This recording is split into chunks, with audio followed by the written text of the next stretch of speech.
Today is Saturday, March 26th, 2022.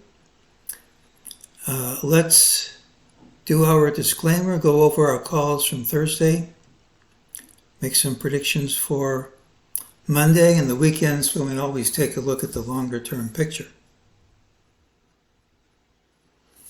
It's my trading plan for Monday, March 28th, 2022. Remember, I can be completely wrong. All trades should be at your own risk. Just remember, if we gap smartly in the undesired direction, the call's killed before the open.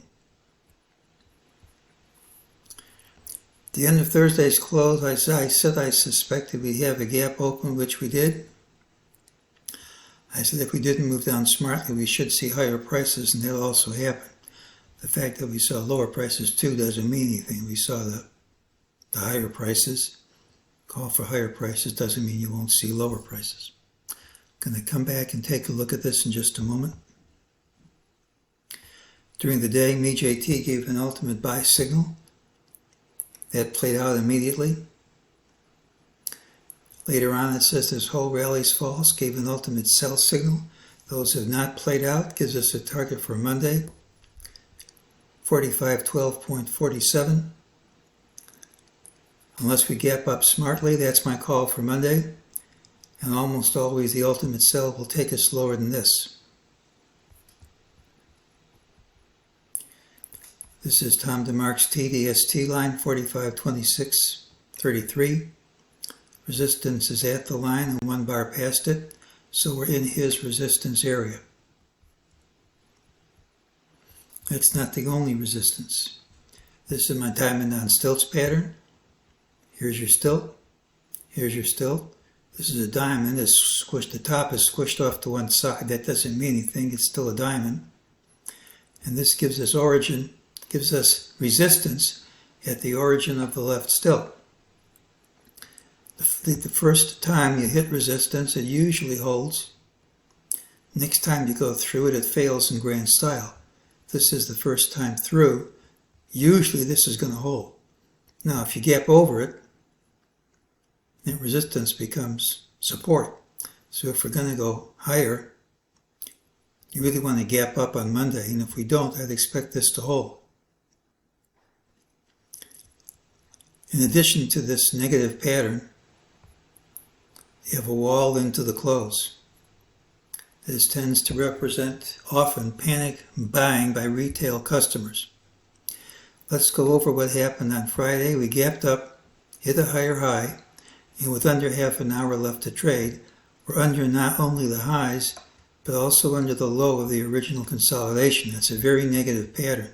That's what happened when the institutions were in the market. They had rejected this break to new highs. With about 25 minutes left to trade, when the institutions had packed their suitcases and gone home, and the only ones left to buy here with abandon were retail customers, they had a wall, unrestrained buying, get me long at any price, no pullbacks of any kind. It's not the institutions who act like that right when liquidity dries up. Professionals are forced to sell into this rally, and usually, not always, usually they'll get their money back and a lot more very quickly, usually by gapping under this low, or at least trading under it very quickly. So if that's the right interpretation, we should move down sharply right from Monday's open. And of course, if we gap up, the whole idea is killed, and we don't have to risk any money until we know. Let's take a look at the longer term picture. We have this 12-year rally we're calling wave green B. We're waiting to see if wave green C has ended. We've had your A and B, and the question is this C, or is there one more drop coming?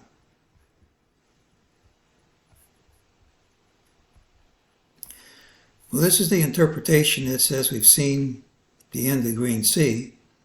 If this is a bull, it's certainly stopping in a very inopportune place, because this is a 61.8% retracement of the whole drop. It's not the only place rallies fail, but it's a very common one. So again, when you come to resistance from the Fibonacci through a bull, you want us to gap right over it.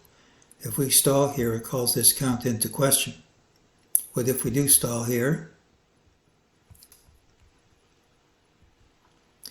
Gives credence to the count that's saying we're still in wave green C, that we've completed A of C down with good fibs, and now we've just completed gold B of green C. And let's look at the fib ratios at the count in this wave gold B.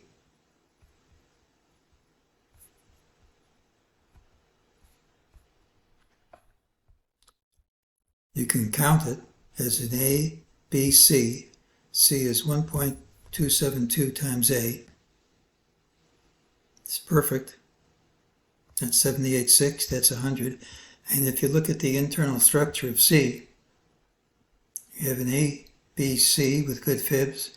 And if you look at the internal structure of black C, you have an A, B, C with good fibs. Now, just because the fibs all work here, that doesn't mean they won't work someplace else too. But certainly if we stall here, which is what the diamond on stilts suggests, and what the wall into the close suggests, and what the lower MEJT target suggests, and what the demarked TDST line suggests, if we do stall here, you've got great fibs and a perfect top.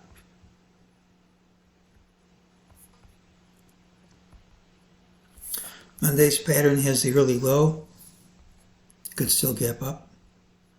Typically it's a rally day with a final hour high. Should it be weak instead, more weakness tends to follow. There's a lower MEJT target. Unless we gap up smartly, it's favored to print.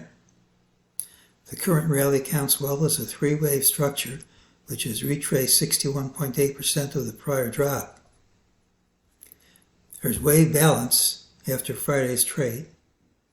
Call buyings at levels which in the past have been at or near significant market highs.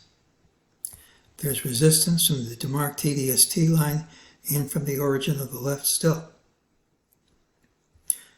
The wall into Friday's close often represents panic buying by retail customers.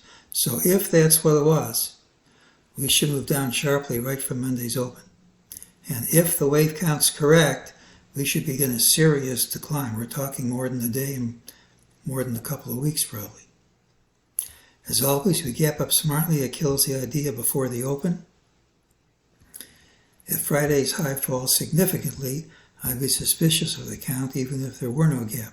If the idea is right, I'd expect it to be obvious early Monday. So Monday's pattern should have the early low. It's typically a rally day, but if it's weak, we're going to see a lot more weakness. I'm looking to see Monday if this high holds. We gap over it, the bulls have won, as far as I'm concerned, because this idea is killed. But if the idea is right, I'm expecting a big drop right from the open, undercut this, and that should be the start of something major on the downside.